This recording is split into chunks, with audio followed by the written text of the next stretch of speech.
Bismillahirrahmanirrahim. Assalamualaikum warahmatullahi wabarakatuh.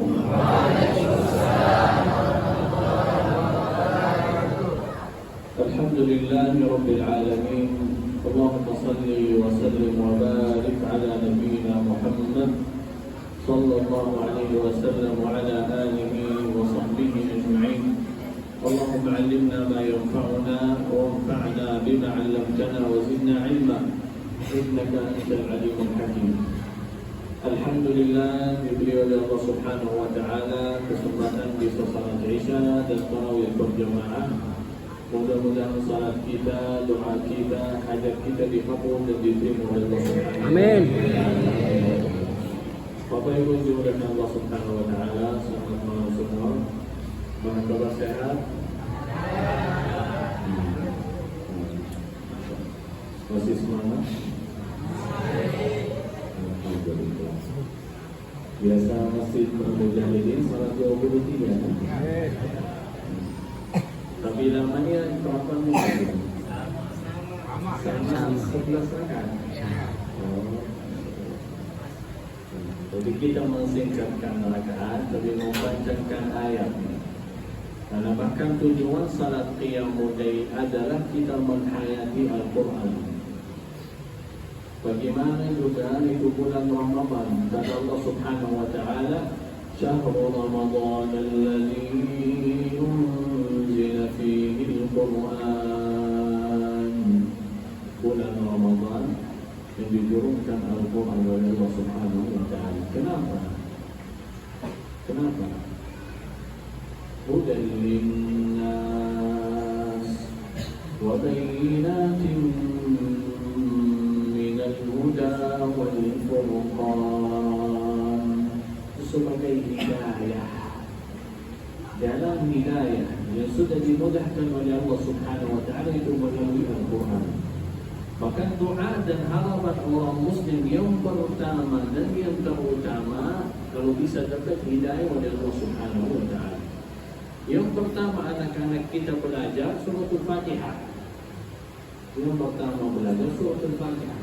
Dan kalau kita lihat isi suratul Fatihah, doa, hanya saja doa. Begitu kita selesai baca suratul Fatihah, kita baca amin. Apa artinya amin? Apa artinya? Ya Allah yang tahu. Mohon diijabah, mohon diterima. Amin, artinya mohon diterima. Diterima apa? Doa-doa yang tadi saya baca. Doa-doa yang tadi saya baca. Karena suratul Fatihah hanya saja doa. Ada dua macam doa. Suratul Fatihah ada dua macam doa. Yang pertama namanya doa ibadah. Yang kedua namanya doa masalah. Doa kita semuanya dengan dua macam. Doa ibadah atau doa masalah. Doa ibadah itu kita memuliakan Allah Subhanahu wa taala, memuji Allah Subhanahu wa taala, tapi tidak ada mintaan sama sekali. Alhamdulillahi rabbil alamin. Ar-Rahmanir Rahim. Subhanaka ya muntaha amalil amilin, ya ghayata sulul sa'ilin, ya qadi hawaijal fuqara wal masakin, ya Rabbana ya ilahana ya Rahman ya Rahim, antal azizul karim, antar Rahmanur Rahim, antal ghafurur rahim. Kita memuji Allah Subhanahu wa taala. Tapi apakah ada mintaan kita minta ya Allah ampuni dosa saya? Ya Allah hapus dosa saya? Tidak. Ya Allah tutup aib-aib saya? Tidak. Ya Allah angkat derajat saya? Tidak. Tidak ada mintaan sama sekali. Hanya saja kita memuji dan memuliakan Allah Subhanahu wa taala.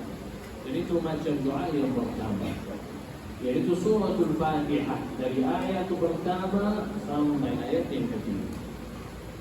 Alhamdulillahirabbil alamin, Ar-Rahmanir Rahim, Maliki Yaumiddin. Akan kata Allah Subhanahu wa taala, ketika hambaku baca Alhamdulillahi Rabbil Alamin, Allah Subhanahu wa taala jawab. Allah Subhanahu wa taala jawab bacaan kita. Suratul Fatihah sebagai bicara. Kita ngomong sama Allah Subhanahu wa taala. Kata Rasulullah dan kata Allah Subhanahu wa taala dalam hadis yang qudsi, ketika hamba-Ku baca alhamdulillahi rabbil alamin, Allah Subhanahu wa taala jawab, hamba-Ku telah mengagungkan-Ku. Jadi sunat Nabi Muhammad sallallahu alaihi wasallam, khususnya suratul Fatihah, kita baca pelan-pelan. Usah berhubung satu ayat. Dan setiap ayat kita berhenti. Kenapa? Biar kita bisa menghayati hadis Nabi Muhammad. Ya, kita bisa menghayati ketika saya baca alhamdulillahi rabbil alamin, Allah akan jawab. Saya baca alhamdulillahi rabbil alamin, Allah Subhanahu wa taala berkata, hamba-Ku telah mengagungkan. Ar-Rahmanir Rahim, kata Allah Subhanahu wa taala, hamba-Ku telah memuliakan-Ku. Maliki yaumiddin, kata Allah Subhanahu wa taala, hamba-Ku telah memuji-Ku. Kita masuk